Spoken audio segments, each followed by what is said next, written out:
que já foram nominados, alguns não foram, mereceriam, e como todos merecem, então sintam-se todos cumprimentados. Faço questão de cumprimentar a nossa querida professora Isabel e mostrar como é importante a divergência. E com toda a elegância e inteligência, ela mostrou a sua divergência, e isso é extremamente importante para nós juízes, ouvirmos e aprendermos e saber ser humildes. Querido professor Ives Gandra Martins, Vossa Excelência, o senhor, você, querido amigo, sabe da fé que nós temos no país, na democracia e no nosso soberano. Saiba da minha emoção de tê-lo aqui, mais de 60 anos de formado, presente nesse jantar, de tocar o coração. O nosso querido Toron, sempre veemente, sempre querido, sempre amigo. Muito obrigado. O nosso presidente Santa Cruz, que mostrou aqui a quem não o conhecia o que é o seu brilho, o que é a sua liderança e por que Vossa Excelência chegou tão novo à presidência do Conselho Federal da Ordem dos Advogados do Brasil.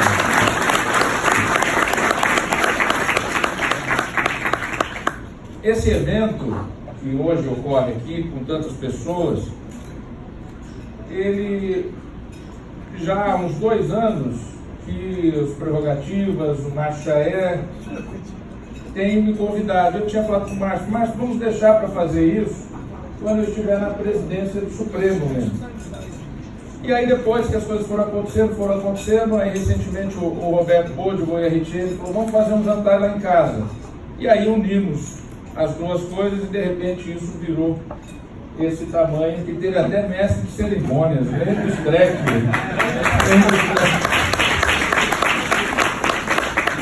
Lênio, Marco Aurélio, Chaé, muito obrigado, Roberto Bode, Goiarritieri, todos os amigos aqui presentes, colegas de faculdade aqui presentes, Floriano, diretor da Faculdade de Direito da USP, meu colega de turno, e tantos outros que aqui estão.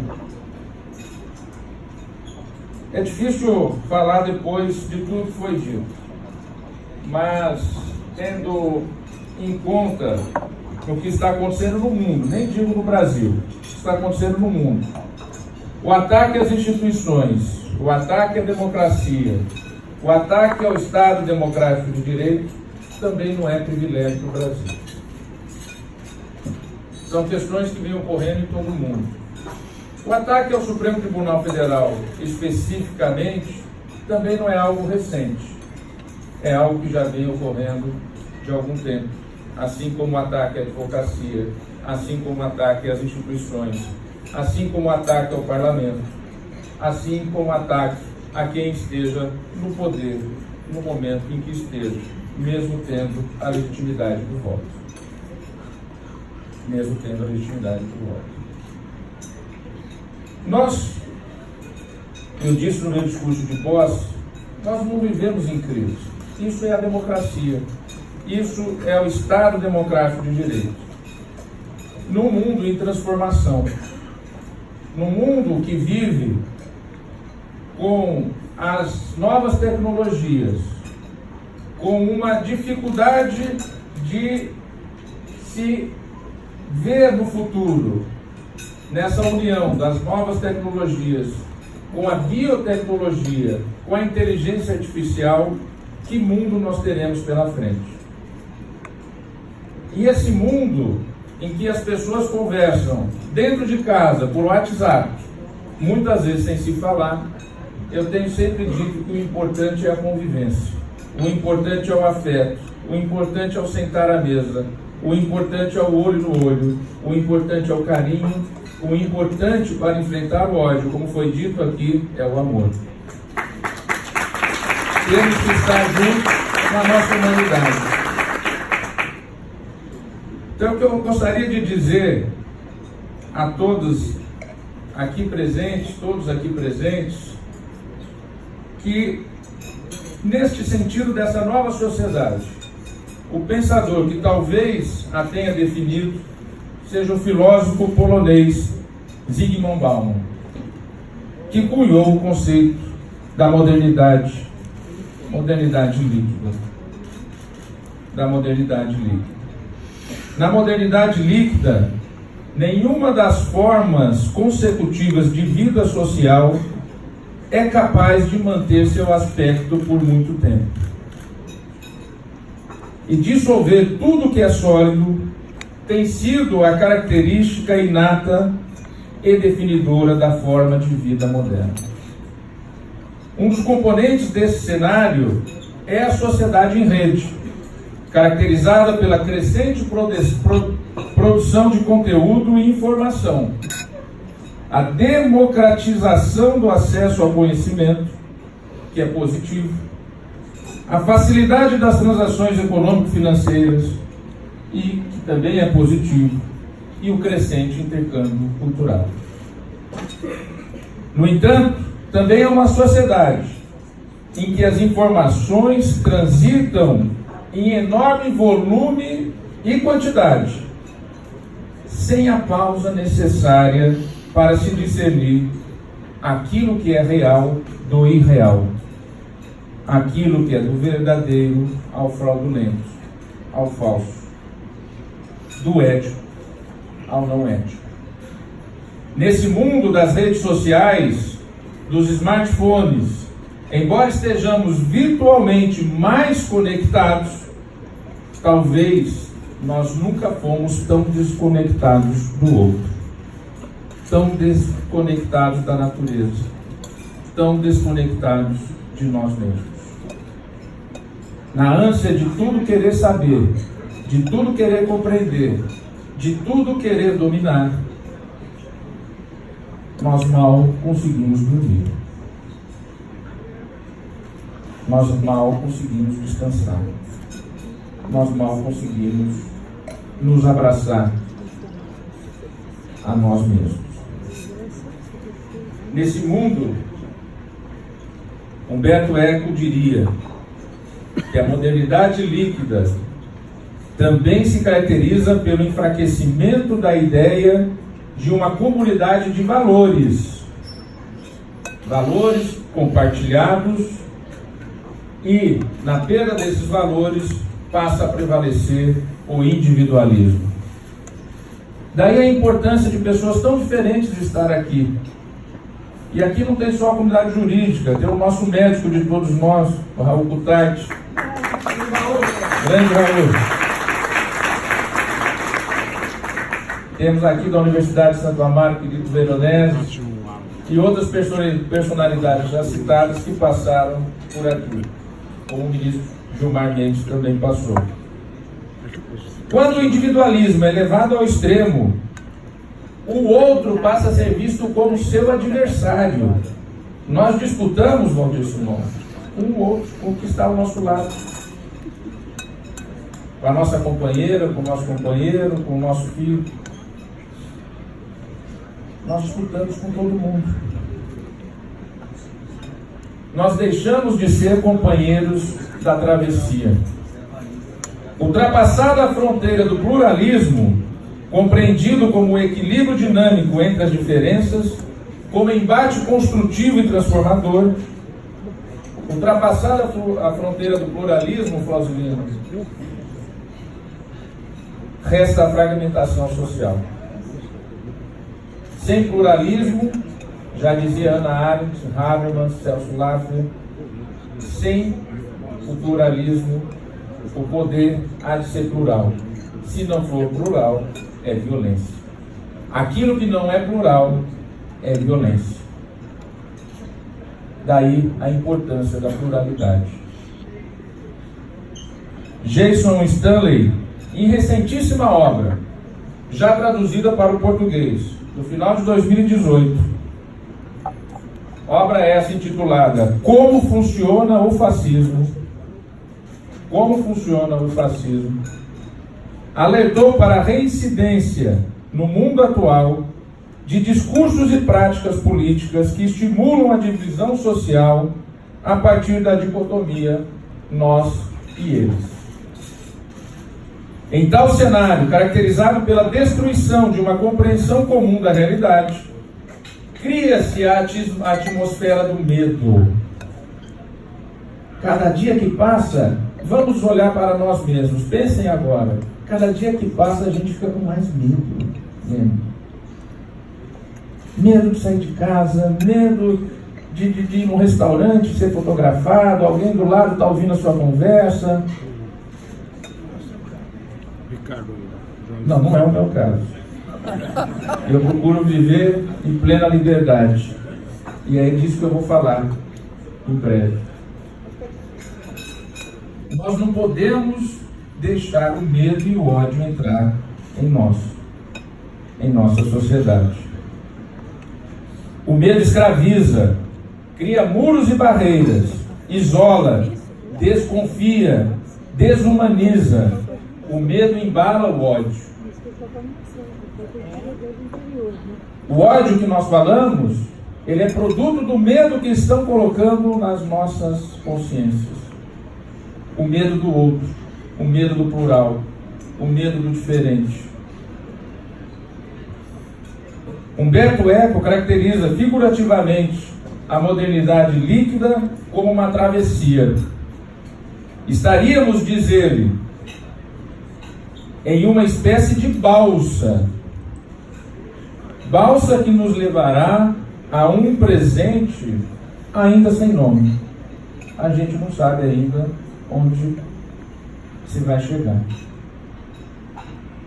E isso aqui, Márcio Chaer, Marco Aurélio, Lênio, todos os oradores que falaram, nós estamos vivendo aqui essa balsa. Quem está aqui está nessa balsa, unidos, embora diferentes, com pensamentos diferentes, sobre a questão tributária, por exemplo, na Constituição, não é, professora Isabel? E tantas outras questões.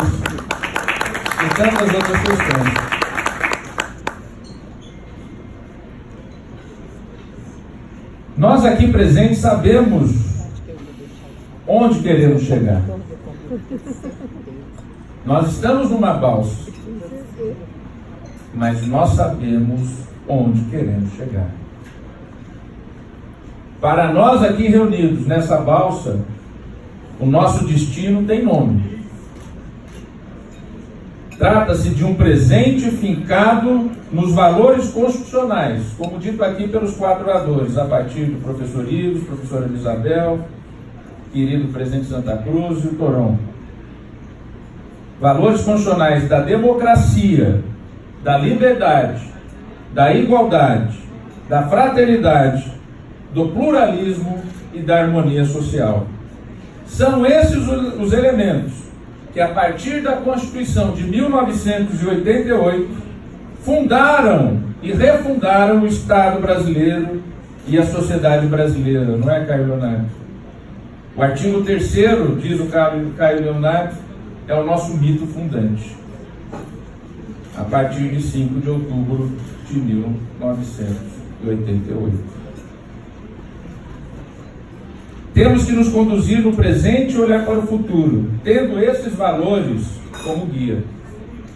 Destaco hoje a liberdade, a igualdade e a fraternidade, que fundaram a nossa modernidade e ainda nos guiam na nossa contemporaneidade. Estes, mais do que os objetivos das sociedades democráticas desde a Revolução Francesa, são anseios da própria alma humana, como demonstrado na alegoria cinematográfica da trilogia das cores de Christoph Kieslowski. Em nossa Constituição, foram destacados como objetivos fundamentais da República Federativa do Brasil, no sentido de se construir uma sociedade livre, justa e solidária, e promover o bem de todos, sem preconceitos de origem, raça, sexo, cor, idade e de quaisquer outras formas de discriminação. O pluralismo, que é um dos pilares da democracia, não pode dar lugar ao ataque do outro, não pode dar lugar ao medo, porque o medo leva ao ódio. Por isso precisamos de convivência harmoniosa do diálogo, como eu já disse, do olho no olho. Precisamos exercitar a empatia e a escuta ativa. Precisamos efetivamente nos conectar com o outro. Como disse em meu discurso de posse na presidência do Supremo Tribunal Federal, existe o outro, e esse outro sou eu também. Esse outro sou eu também. É na pluralidade, na diversidade, no respeito às diferenças que se constrói uma grande nação. É preciso que o diálogo construtivo e transformador assuma definitivamente o lugar da agressão e do ódio, que não deve entrar em nossa sociedade. Desde a Constituição de 1988, e aqui nós temos um constituinte, ministro Nelson Jobim. Desde a Constituição de 1988, a democracia por ela refundada fortaleceu-se continuamente. A democracia é uma conquista do nosso povo, da nossa sociedade. É o ponto culminante de uma série de lutas históricas por direitos, os quais foram finalmente reconhecidos e garantidos pelo Estado brasileiro. Os direitos que ela propugna não são apenas dados da realidade, são conquistas, são legados. Querido Ducho, que liderou a OAB aqui tanto tempo, defendendo esses legados e essas conquistas. São produtos da luta e do suor das gerações passadas e presentes. Nesse transcurso, vimos a consolidação e o fortalecimento de importantes instituições de defesa da democracia. Importantes instituições de defesa da democracia. O Poder Judiciário, o Ministério Público, as defensorias públicas, a advocacia privada, a advocacia pública e a sociedade civil organizada, a qual, como costumo dizer, são todos a alma da democracia brasileira. Mas poderes são três. São três: ministro Humberto, ministro Salomão, desembargadores, Fábio Prieto, Lunardelli, nossos conselheiros do CNJ aqui presentes, José Pian, que é do Ministério Público. Poderes são três. Como lembrou aqui o professor Ives: Executivo, Legislativo e Judiciário. Nós não temos 4, nós não temos 5 poderes. Nós temos 3 poderes e a sociedade civil.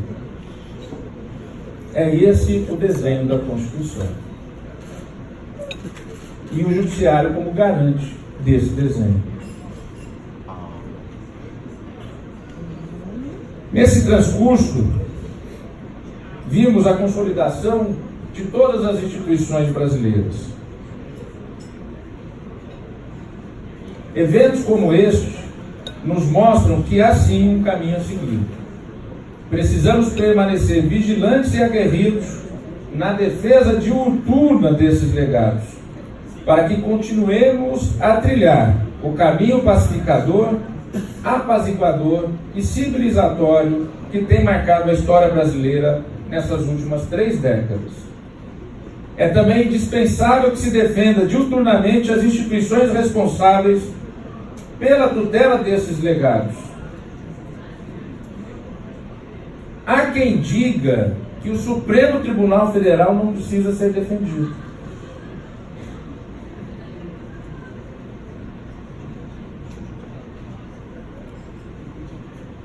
Será que a democracia, presidente Santa Cruz, não precisa ser defendida diuturnamente?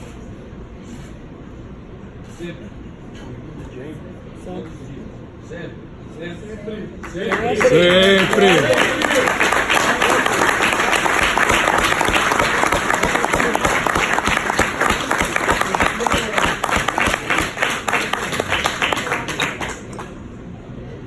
É preciso que defendamos diuturnamente as instituições responsáveis pelo Estado Democrático de Direito e pela democracia. É importante dizer sim, a democracia e suas salvaguardas institucionais devem ser cotidianamente defendidas. É uma construção histórica, não é um dado da natureza. Não é um dado da natureza. é uma construção cultural e histórica que estamos sempre a defender. Conforme bem observa Steven Levitsky e Daniel Ziblatt na obra Como as Democracias Morrem, investidas contra a democracia podem ocorrer de forma quase imperceptível, desestruturando lentamente suas bases. O jurista belga François Hoste alerta que a democracia deve permanentemente precaver-se de dois perigos. Quais são os dois? Primeiro, exacerbação do conflito. Todo conflito ou toda divergência vira uma crise. E nós estamos à beira do abismo ou se jogando nele, quando não é verdade. Então ele alerta que isso é um ataque à democracia, a exacerbação do conflito. Você abre os jornais, você entra no site, você liga a televisão, dá vontade de se matar. Parece que o mundo acabou. Parece que o mundo acabou. Não sou eu que estou dizendo, é esse belga aqui que está dizendo. É esse belga que está dizendo isso. A exacerbação do conflito. Ou então a sua ocultação. Aqueles que não são mostrados. Aqueles que são deliberadamente escondidos. Porque são conflitos escuros. São conflitos que querem tomar o poder. São conflitos que querem roubar os três poderes.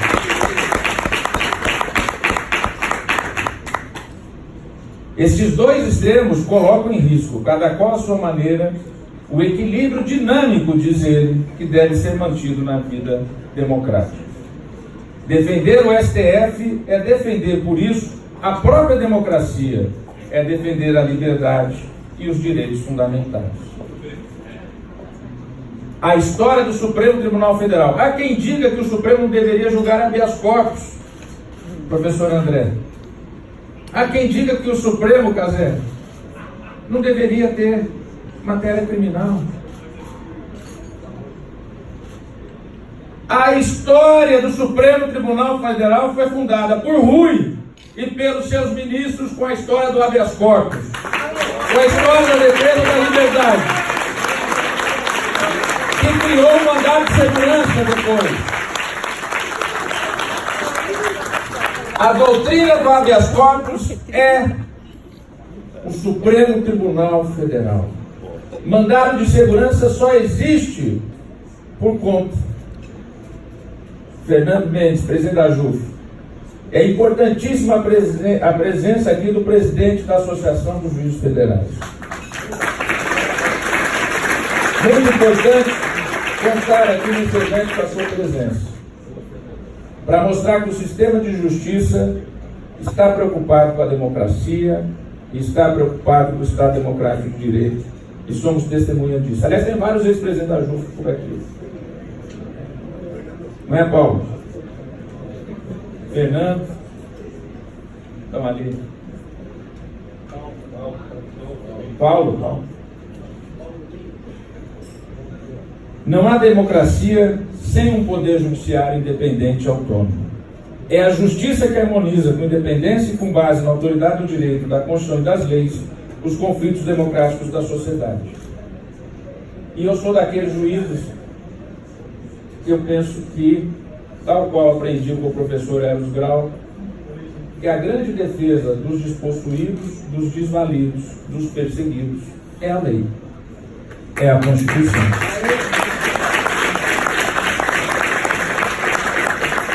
Não é aquilo que eu penso que seja o melhor para a sociedade.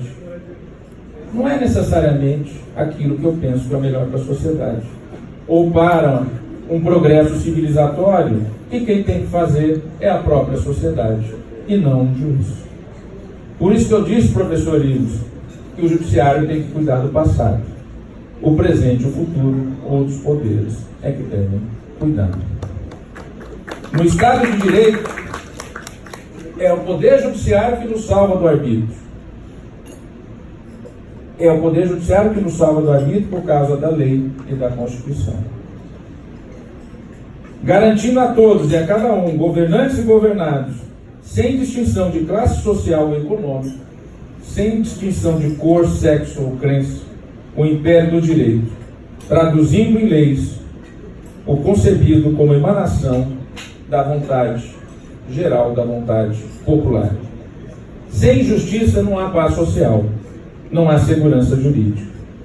Por isso, cabe a todos nós, os poderes da República e as funções essenciais da justiça e a sociedade civil organizada, exercer máxima vigilância e defesa dos valores constitucionais e democráticos. É preciso sim defender a democracia, é preciso sim defender o Supremo Tribunal Federal, é preciso sim defender o Poder Judiciário brasileiro. É preciso sim defender o Ministério Público, a advocacia privada, a advocacia pública, a defensoria pública. É preciso sim. O que não se pode são os excessos. O que não se pode é querer, superando os limites legais e constitucionais, ser o dono do poder, criando inclusive do nada recursos para tal finalidade.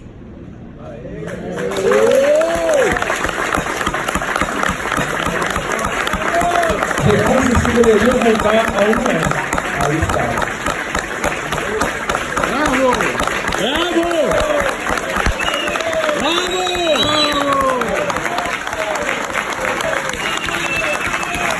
Isso tem até nome no Código Penal, mas não vou dizer o tiro.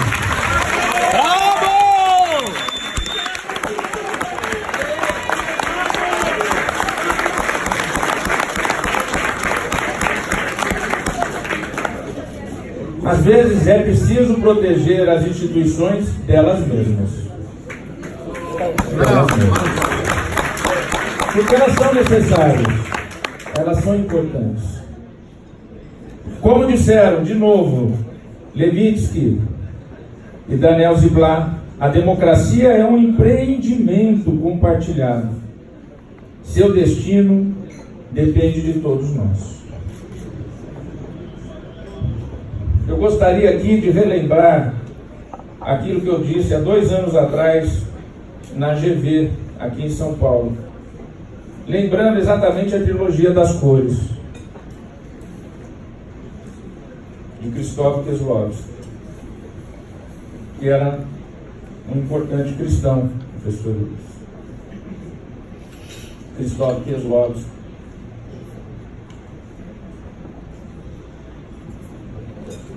A liberdade é azul, a igualdade é branca, a fraternidade é vermelha. Irene Jacob, protagonista da liberdade, blue. Júlio Delpy, protagonista de blanc, é igualdade. E a terceira agora me fala, Irene Jacob, protagonista de Rouge, a fraternidade é vermelha.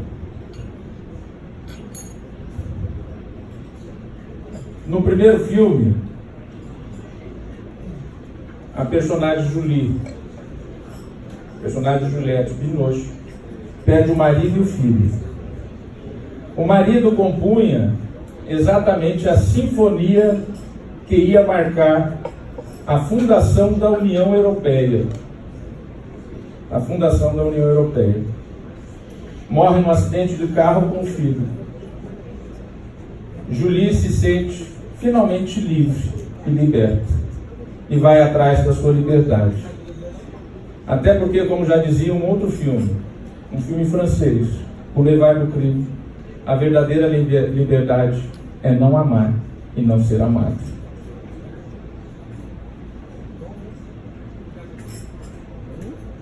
E ela acha que encontrou essa liberdade de não amar a ninguém e de não ser amada.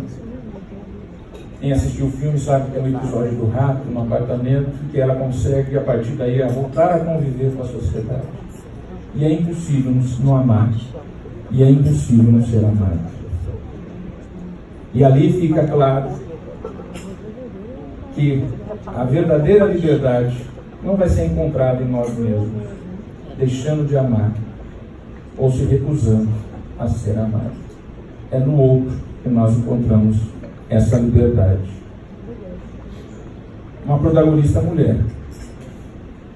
E ao fim se percebe, não quero ser spoiler, mas o filme já é bastante antigo, não está nos cartazes, mas na verdade era ela que escrevia a sinfonia, não era o marido. Como a autora de Frankenstein, ficou escondida tanto tempo. Era ela a autora. A igualdade é branca. A personagem de Júlio Tupi se casa com um polonês vivendo em Paris. Nunca conseguiram a igualdade. Ele não conseguia consumar o casamento, como se dizia na época do professor Ives. Ele não conseguia, desculpa a brincadeira, não do professor Ives, que teve vários filhos, está aqui a Ângela, uma das suas filhas, do nosso querido Ives.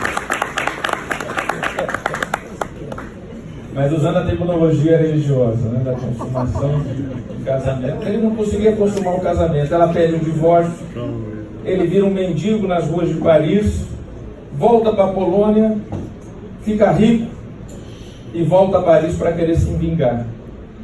Mas ele nunca consegue a igualdade com ela, por conta do preconceito dos diferentes, por conta do ódio entre povos tão vizinhos e tão próximos. Depois vem o terceiro, com a Irene Jacob, o Rouge, a Fraternidade é Vermelha. A Fraternidade é Vermelha começa com a personagem de Irene Jacob atropelando um cachorro.